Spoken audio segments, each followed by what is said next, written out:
24 साल पहले जब उनका दुर्घटना में स्वर्गवास हुआ था, हम सबको बहुत झटका लगा था और उस दुख से उभरने के लिए जो असीम प्यार और प्रेम प्रदेश देश के लोगों ने हम लोगों को दिया, उसका मैं सदैव आभारी रहूँगा।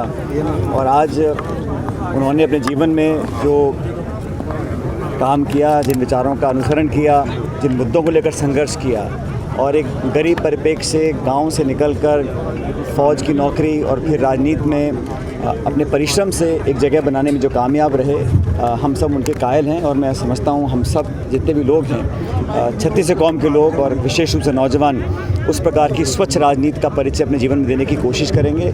आज उनको श्रद्धांजलि देते हैं, उनको याद करते हैं। और मैं समझता हूँ आज के समय पर जब अनेक चुनौतियाँ समाज के सामने हैं, तो हम सबको मिलकर उस प्रकार की जीवन शैली को अपनाने की ज़रूरत है। अब की बार कांग्रेस की राजस्थान में भी शानदार जीत हुई है। दो बातें हैं, एक तो राजस्थान में जो परिणाम आए हैं, मैं प्रदेश की जनता का बहुत धन्यवाद देना चाहता हूं कि अप्रत्याशित बहुत से एग्जिट पोल तरह तरह की बातें दिखाते थे, लेकिन राजस्थान की जनता ने विशेष रूप से ये दिखाया है कि भारतीय जनता पार्टी को 11 जगहों पर हम लोग पराजित कर सके हैं।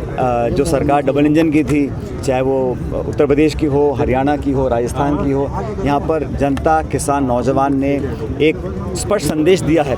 सरकार किसकी बनती है, गठजोड़ की सरकार बनी है, किसी भी दल को मैंडेट नहीं मिला सरकार बनाने का, एक खंडित जनादेश आया था।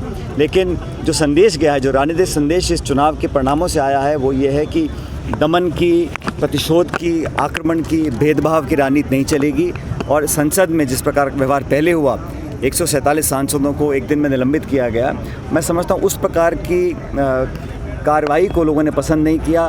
2 निर्वाचित मुख्यमंत्रियों को जेल में डाला गया, कांग्रेस के नेताओं को प्रताड़ित किया गया।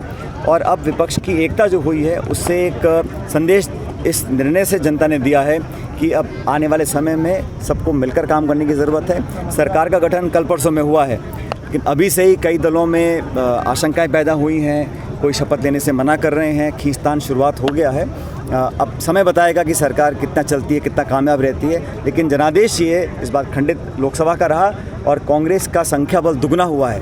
और कांग्रेस में राहुल गांधी जी ने, खड़गे जी ने, हम सब ने मिलकर जो मेहनत करी है, उसका परिणाम आया है कि अब कांग्रेस के 100 से ज़्यादा सांसद हैं। और भाजपा चुनाव से पहले 303 सांसद लेके मैदान में उतरी थी, आज उनके 60-70 सांसद कम हुए हैं। और एनडीए जो 400 का दावा करता था, आज उनके 200 कुछ सांसद हैं। तो ये एक परिणाम कुछ हद तक संतोषजनक है कांग्रेस पार्टी के लिए। लेकिन राजस्थान में जो परिणाम आए हैं, मैं विशेष रूप से राजस्थान के मतदाताओं को धन्यवाद करना चाहता हूं कि बड़ी संख्या में कांग्रेस के और सहयोगी दलों के सांसद चुनकर लोकसभा में गए। पहली बात, जो नीट के पेपर की चर्चा हुई, अब जो परिणाम आए हैं, बहुत उसमें आरोप लग रहे हैं और सरकार का जो स्पष्टीकरण आया है वो बिल्कुल संतोषजनक नहीं है।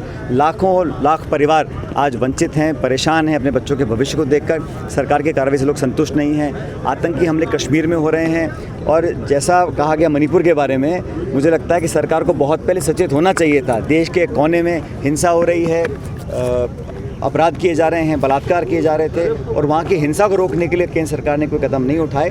उसका भी दुख हम सब लोगों को है। लेकिन अब उनके खुद लोग बोल रहे हैं तो ज़रूर सरकार इस पर संज्ञान लेगी। उन्होंने ये भी कहा कि गवर्नमेंट नहीं करके अब काम करना चाहिए विपक्षी। किसी भी राजनेता को, दल को, सरकार को विनम्रता का परिचय देना चाहिए, जनता के अरमानों को पूरा करने के लिए कोशिश करनी चाहिए। लेकिन अब तक 10 साल में जो सरकार चली वो घमंड अहंकार की सरकार थी। अब जनता ने आदेश दिया है कि घमंड को त्यागो और हम्बल और झुककर और समर्पण भाव से काम करने की जरूरत है। दिन भर की सारी अपडेट्स के लिए सब्सक्राइब करें राजस्थान कवरेज को और बेल आइकन दबाना ना भूलें ताकि आप रहे अपडेटेड हमेशा।